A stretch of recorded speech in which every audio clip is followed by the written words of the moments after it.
Greetings, pilots and passengers. It's great to see people come together and stand up against the absolute tyranny that is going on in regards to the current situation in the world and the way it is being handled by governments. Especially in the UK, we have seen with the stay-at-home orders, and we've seen with businesses closing down. We've seen the same with all just types of different industries being forced to close as a result of the current bill that is in place and has been in place ever since this all started, which gave the UK government emergency powers and the ability to implement things for our safety, so to speak. And of course, at the moment, the real discussion is something that a year ago or so was seen as a complete conspiracy theory and absolutely insane. People who were discussing it were seen as complete nut jobs and the like. But then it did start coming into fruition, and of course I'm talking about the passports, the jab passports. The government have been openly discussing them actually. They have been discussing how they would implement it. At first it was just for leaving the UK and going on a holiday and entering other countries, and we've seen that in recent days that is something that is going to probably end up happening, because from May 17th they are hoping to reopen the borders and allow people to start travelling out of the UK with a document that shows that they have received both doses of a jab for the C19. We've also seen Boris Johnson openly discuss about how it would be implemented within the country domestically. Specifically, he focused a lot on the hospitality sector and people going into pubs using a passport, and they were hoping that this would be on an app, and they were trying to convert an NHS app, but they realised it would take a really long time to implement, so that is something that to them is a little bit further ahead in the future, but they're still seeking to implement it.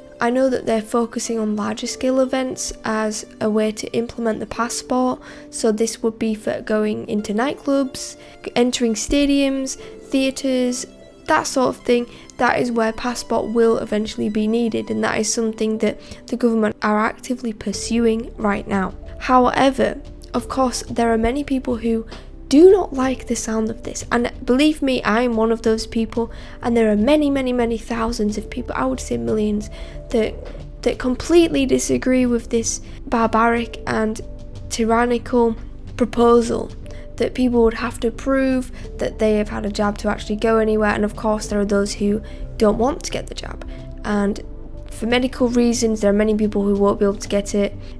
Pregnant women will be another one, and obviously religious reasons and just personal reasons.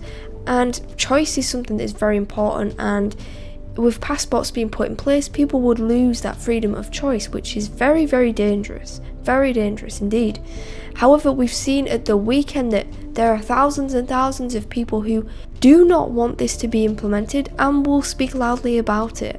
So on the 24th of April, which was the Saturday that has just passed, there was a huge protest in London regarding the current situation in the world, and specifically focusing on the passports and protesting the passports. And it's interesting to see that there has been complete silence from the mainstream media, which really speaks volumes, I think. We've seen them cover protests in the past with the Black Lives Matter protests, which got heavy coverage constantly from the BBC, ITV, and when it comes to people protesting and fighting for their freedoms, there is complete silence. And if they are mentioned, it's on a little news article which many people aren't going to actually read. They try to ignore it, but I think this time it's very difficult to ignore when the streets of London were completely overwhelmed by people peacefully protesting and spreading love and encouraging others to enjoy their freedoms and fight for their freedoms. The advertisements I've seen from it described it very much as a freedom march. Of course, these mainstream media articles are labelling the people and these peaceful protesters and portraying them in a very negative light. The BBC themselves have completely ignored actually reporting the protest in any way. It is impossible to find really any reports on the protests from the BBC, which you would think is something you would want to report on if you were a journalist. However, Sky News did actually report on it. Sky News came out with a article. They do have some video clips too of the protest. They reported C19 Oxford street shoppers heckled over face masks as thousands protest C19 rules in London. So Oxford street shoppers were told to take their masks off by protesters who were spouting disproven conspiracy theories about the jab. Straight away, they've been labelled conspiracy theorists who are spouting, and they've also here been labelled C19 deniers in this article, and said thousands of people have defied social distancing rules to march through the streets of central London in protest against C19 regulations such as face masks and the jab passports. They said there was at least 10,000 demonstrators only, according to Sky's Home Affairs correspondent Mark White, who obviously he can see the whole crowd, so he magically knows there's only 10,000 people there. And they're saying it was part of the Kill the Bill movement against granting police powers for people protesting. Most of the adverts I've seen, like I said, I've seen adverts for the protest. It was described as a freedom march. Again, this article goes on to say that there are lots of different groups who are protesting, and most were actually protesting against getting the jab, against the current restrictions, saying that people are looking to preserve their freedoms. Apparently people were heckled. Protests were apparently saying about encouraging people to take their masks off. I don't see it really an issue with that. The article says, as many protesters carried signs featuring the usual disproven, scientifically impossible conspiracy theories about the jab. Guys, basically this article is saying if you read anything alternative, it's a load of bollocks, but if you read from the mainstream media, then you're guaranteed that you're reading the truth, nothing but the truth. End of.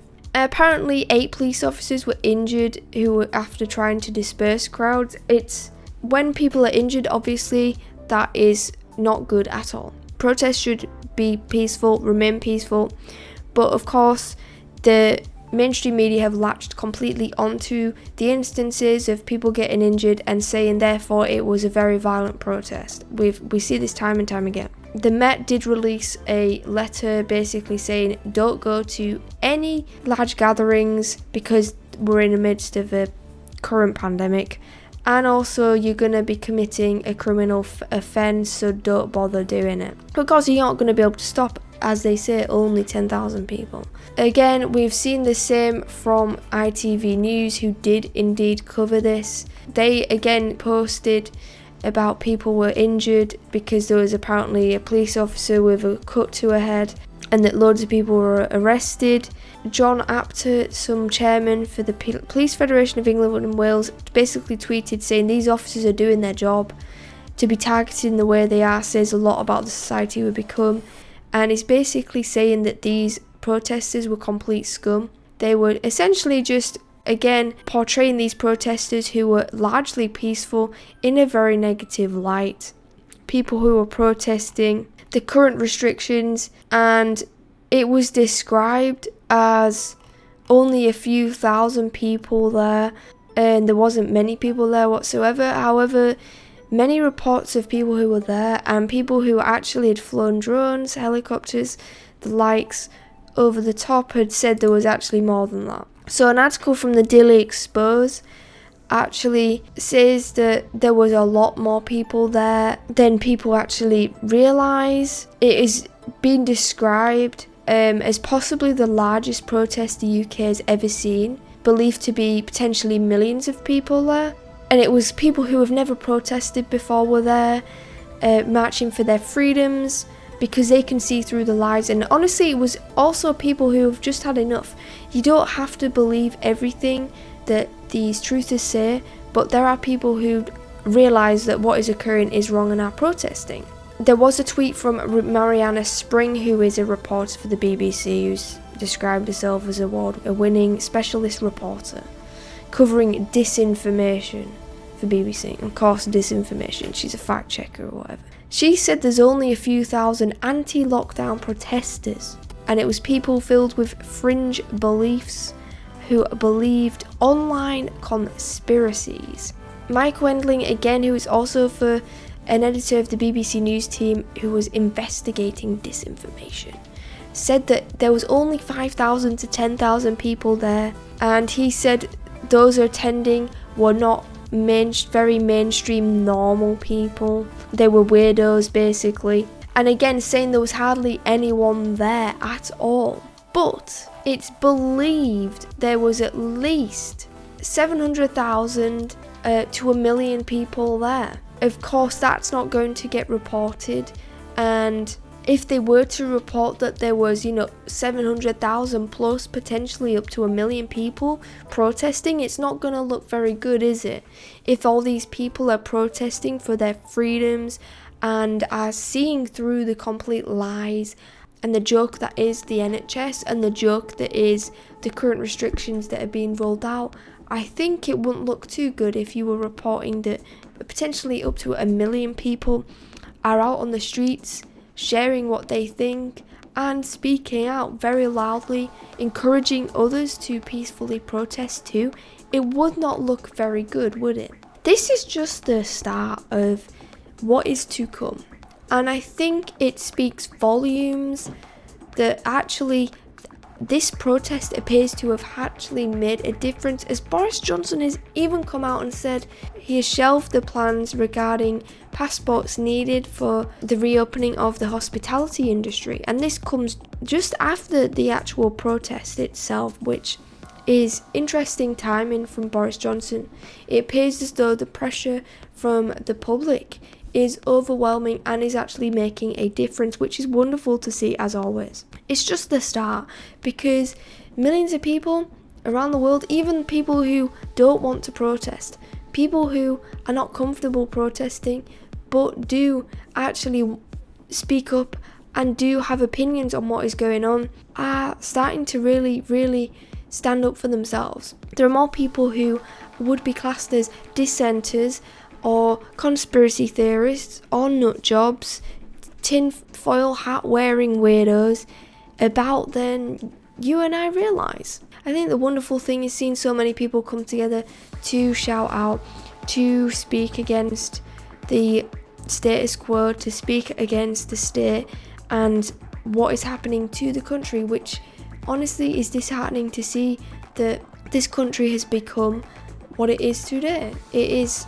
upsetting and it's concerning what the future holds, but these people, these wonderful people, I wish I could have been there, but these people have really spoken up and shown what the power of the people really is. It's making a difference, like we've seen.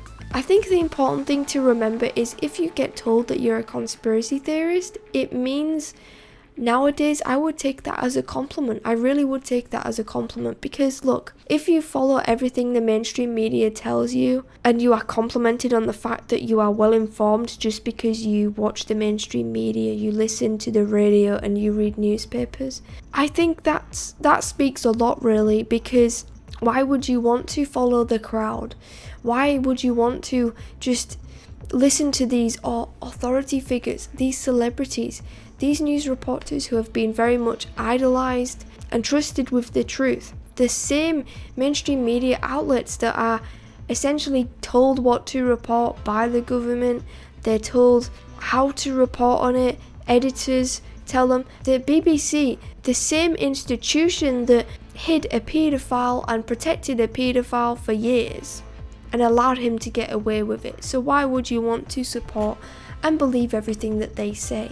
Meanwhile, I really recommend reading up and researching for yourself, making your own mind up. Yes, you may believe some things and not everything, but that's the whole point of researching and reading for yourself and exploring all the arguments and all of the facts, all of the potential facts. That is the best way to look at things and come up with your own conclusion. But anyways, it's great to see this protest, and I'm hoping to go to a protest in the future. I know some of my online friends are looking at the same, and it would be great to be able to meet up and see everyone there and just celebrate being people and fighting for freedoms. That is the main point we are trying to get across. But wonderful to see. Did you go to the protest, or did you see it, or maybe you live in the area? Let me know in the comments down below your thoughts or your experiences. I'd love to hear them. If you're looking for some alternative news, I really recommend you check out the Daily Expose, which is a wonderful alternative news website, and I do write some articles for them, and they're a really great website.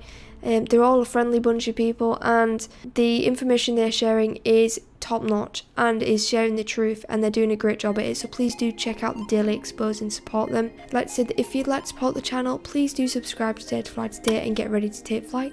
Like and share this video with others. Turn on notifications so you get notified every time I upload a video. If you'd like to support the channel even further, you can donate to my Ko-fi page, and I'm looking at introducing some supporter only content there, so you'll get some extras, which will be great.